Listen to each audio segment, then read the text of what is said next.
नमस्कार मित्रों, मेरा नाम है आदित्य। आप देख रहे हैं एडवोकेट आदित्य यूट्यूब चैनल। आज मैं माननीय सर्वोच्च न्यायालय के द्वारा लाया हुआ एक ऐसा जजमेंट जो भारतीय दंड संहिता की धारा 498 ए से संबंधित है और पतियों के पक्ष में 2024 का सबसे बड़ा जजमेंट है। और इस जजमेंट की मदद से लाखों ऐसे पति जो झूठा 498 ए का मुकदमा झेल रहे हैं, परेशान हैं, उन्हें राहत मिलने वाली है। इस जजमेंट को रूलिंग के तौर पे लगा के वो फर्जी केस को क्वैश करा पाएंगे। तो बहुत इंपॉर्टेंट जजमेंट लेकर आया हूं, तो वीडियो को पूरा देखिएगा। 498 ए के मुकदमे से परेशान हैं तो ये वीडियो आपके लिए है, ये जजमेंट आपके लिए है। बारीकी से चीजों को समझिएगा। तो चलिए वीडियो को शुरू करते हैं। वीडियो में आगे बढ़ने से पहले मैं आपसे कुछ महत्वपूर्ण बिंदुओं पर चर्चा कर देना चाहता हूं। पहली चीज तो ये कि मेरी एक किताब पब्लिश हुई है जिसका नाम है legal guide for husband in matrimonial cases. अब देखिए, जैसा इस किताब का नाम ही है legal guide for husband in matrimonial cases, वैसा ही इस किताब का उद्देश्य भी है। इस किताब में आपको मैट्रिमोनियल केस जैसे 498, 125 CRPC, DV act section 9 divorce case, इन सब मुकदमों के संबंध में काफी अच्छी जानकारी मिल जाएगी। कैसे मुकदमा लड़ना है, कैसे अपना बचाव करना है, कैसे क्रॉस केस कराना है, कैसे प्रक्रिया चलेगी, किस प्रकार से ड्राफ्टिंग करना है, कैसे आप अपने केस में अपना पक्ष मजबूत करेंगे, कैसे सामने वाली पार्टी के ऊपर प्रेशर बनाएंगे। ये सारी चीजें आप हमारी इस किताब के माध्यम से समझ सकते हैं। तो यदि आप इस किताब का अध्ययन करना चाहते हैं तो किताब को बाई कर लीजिए। किताब का जो मूल्य है वो 600 रुपए है, जिसमें 100 रुपए कोरियर चार्ज है। किताब को बाई करने के लिए व्हाट्सएप पर मैसेज करिएगा। अगली जो महत्वपूर्ण बात है वो ये है कि हाईकोर्ट और सुप्रीम कोर्ट के जो मैट्रिमोनियल केसेस से संबंधित जजमेंट आते हैं, अगर आप उस जजमेंट से अपडेट रहना चाहते हैं, अपने केस में यूज करके फायदा लेना चाहते हैं, तो ऐसे में हमारा इसके लिए एक ग्रुप है जिसमें आपको मैट्रिमोनियल केसेस से संबंधित जो जजमेंट आते हैं, जैसे 498 फॉल्स केस क्वैश हुआ हो, डीवी 498, 125 सीआरपीसी, ये सभी मुकदमे खारिज हुए हो, पति को मेंटेनेंस ना देना पड़ा हो, पति के पक्ष में और भी जो जजमेंट आए हों, तो इस प्रकार के जो भी जजमेंट पति के पक्ष में आते हैं, अगर उससे अपडेट रहना चाहते हैं, अपने केस में यूज करके फायदा लेना चाहती हैं, तो हमारे ग्रुप से जुड़ जाइए। ग्रुप में आपको बहुत सारे मैट्रिमोनियल केसेस से जजमेंट मिलेंगे जिसका यूज करके आप फायदा ले पाएंगे। जैसे आज मैं जजमेंट के बारे में जिस बताने वाला हूं, उसकी भी अगर आपको कॉपी चाहिए या इस प्रकार के बहुत सारे पति के फेवर में आए हुए जजमेंट की कॉपी चाहिए तो ग्रुप से जुड़ जाइएगा। वहां बहुत सारे जजमेंट आपको मिलेंगे। ग्रुप से जुड़ने का जो चार्ज है वो 500 रुपए लाइफ टाइम के लिए है। एक बार पेमेंट करने के बाद दोबारा कोई चार्ज पे नहीं करना है। तो ग्रुप से जुड़ने के लिए व्हाट्सएप पर मैसेज करिएगा। अब आइए अपने इंपॉर्टेंट जजमेंट के ऊपर आते हैं। तो देखिए, ये जो जजमेंट है माननीय सर्वोच्च न्यायालय ने दिया है और ये जो जजमेंट है ये भारतीय दंड संहिता की धारा 498 ए के झूठे मुकदमे को क्वैश कराने से संबंधित है। इस मामले में पत्नी ने झूठा मुकदमा दर्ज कराया था, इस वजह से कोर्ट ने उसे क्वैश कर दिया, समाप्त कर दिया। तो क्या पूरा मामला है, क्या चीजें घटित हुई हैं, किस आधार पर क्वैश हुआ है, आइए थोड़ा सा ये समझ लेते हैं।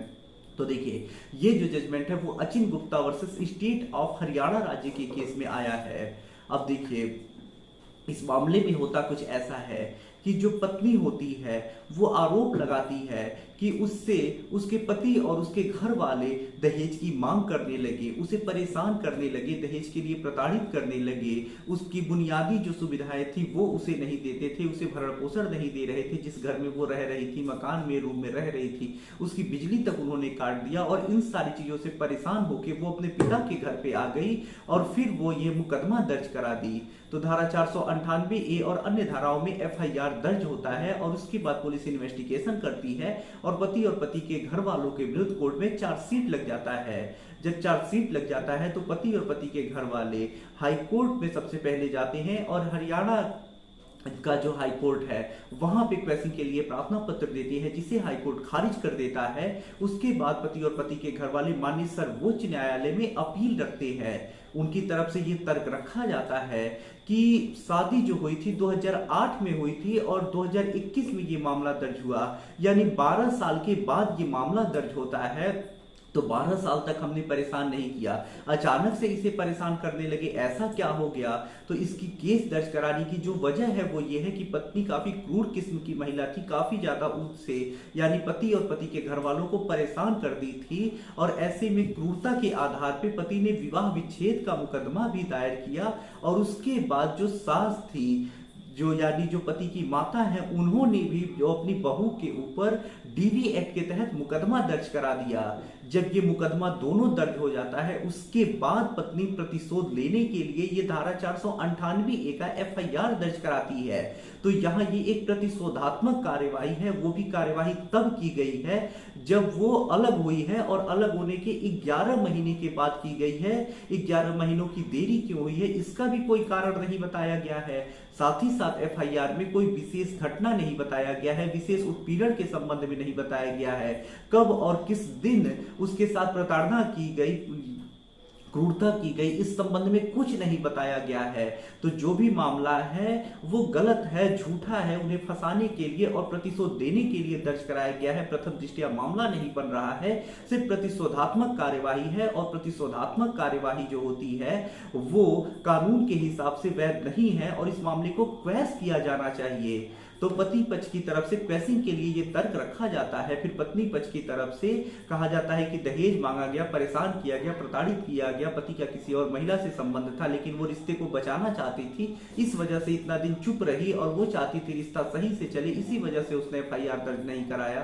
तो इस प्रकार से तर्क रखा जाता है और कहा जाता है क्वैशिंग प्रार्थना पत्र को यानी जो अपील है उसे खारिज कर दिया जाए। उसके बाद कोर्ट जब पूरे मामले को देखता है, अध्ययन करता है, तो कोर्ट यही पाता है कि 12 साल साथ रहने के बाद ये मामला दर्ज हुआ। उसके बाद जब पति ने एक तलाक का मुकदमा दर्ज कराया और साथ ही साथ एक घरेलू हिंसा का भी मुकदमा पति पक्ष की तरफ से दर्ज हुआ, तब पत्नी एक्शन मोड में आती है और ये एफआईआर दर्ज कराती है, वो भी अलग होने के 11 महीने के बाद। 11 महीने कहाँ थी इसका कोई जिक्र उसने कहीं नहीं किया है। साथ ही साथ पत्नी ने कोई विशेष घटना नहीं बताया है, विशेष उत्पीड़न के संबंध में नहीं बताया है, कोई समय तारीख नहीं बताया है कि कब उत्पीड़न किया गया।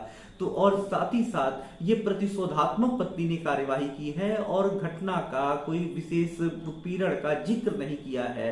तो यहाँ जो भी मामला बन रहा है वो सामान्य किस्म का मामला है, सर्वव्यापी मामला है, प्रथम दृष्टया मामला नहीं बन रहा है। साथ ही साथ प्रतिशोधात्मक कार्यवाही है और प्रतिशोधात्मक कार्यवाही में दर्ज कराए गए मुकदमे को क्वैश कर देना चाहिए, जैसा कि भजन लाल के मामले में किया गया है।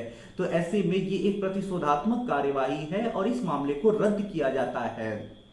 तो यहाँ पे जो मामला दर्ज हुआ है कोर्ट उसे क्वैश कर देता है। क्वैशिंग का आधार यही बनता है कि पति के केस दर्ज कराने के बाद मामला दर्ज हुआ था, 11 महीने की देरी हुई थी, देरी क्यों हुई थी कारण नहीं बताया गया था, साथ ही साथ कोई डेट और टाइम नहीं बताया गया था कि कब उत्पीड़न हुआ, किस समय उत्पीड़न हुआ, तो कोई विशिष्ट घटना का उल्लेख नहीं था, समय तारीख का उल्लेख नहीं था। तो यही कुछ ऐसे आधार थे जिसके आधार पे ये मामला क्वैश हो जाता है।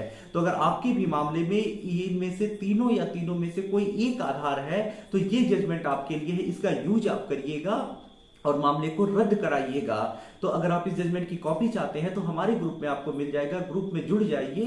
ग्रुप से जुड़ने के लिए व्हाट्सएप नंबर स्क्रीन पे दिखाई दे रहा होगा, मैसेज करिएगा। ग्रुप से जुड़ने का जो चार्ज है वो 500 रुपए लाइफ टाइम के लिए है। तो जजमेंट की कॉपी ग्रुप में आपको मिल जाएगी। आशा कर रहा हूँ ये जजमेंट और जानकारी आपको काफी ज्यादा पसंद आई होगी। यदि आप किसी कानूनी समस्या से परेशान हैं और ऐसे में आप मुझसे फोन पे बात करके अपनी कानूनी समस्या का समाधान प्राप्त करना चाहते हैं तो मेरा व्हाट्सएप नंबर स्क्रीन पे दिखाई दे रहा होगा, मैसेज करके अपॉइंटमेंट बुक करा के आप मुझसे कॉल पे बात कर सकते हैं। वीडियो पसंद आया हो तो वीडियो को लाइक करिए, दोस्तों के साथ शेयर करिए और यदि आप चैनल पे नए हैं तो चैनल को सब्सक्राइब करके बेल आइकन को दबाएं। मिलते हैं नए वीडियो के साथ अगले दिन, तब तक के लिए जय हिंद, जय भारत।